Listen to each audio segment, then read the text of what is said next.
what's up mga idol? Magandang gabi sa inyo kung anong oras ngayon. Basta, hindi lang sa vlog ngayon, madilim.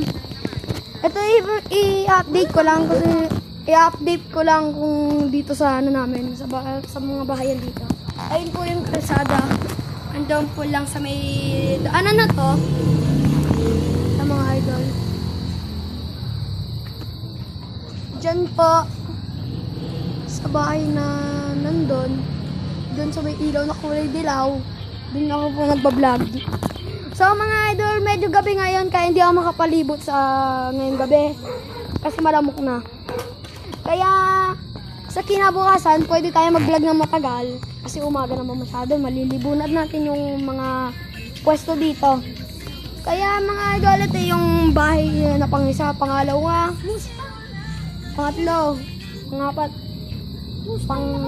anim na mga idol, 6 na bahay. Ayun, dun ako nagbablog sa kulay dilaw talaga na may ilaw dun sa may bahay na yun.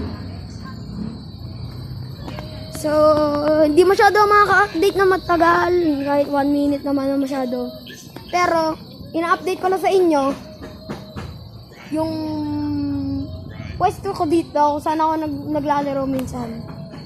Sa susunod na mga idol, dadaling ko yung bike ko dito.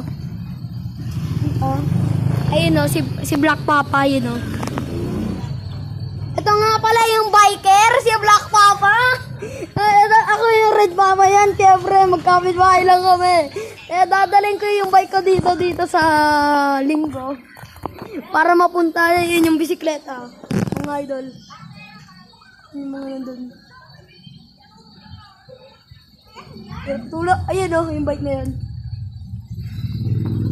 So, dadaling ko dito yung bike ko dito sa Linggo para makapag-vlog ulit ako dito.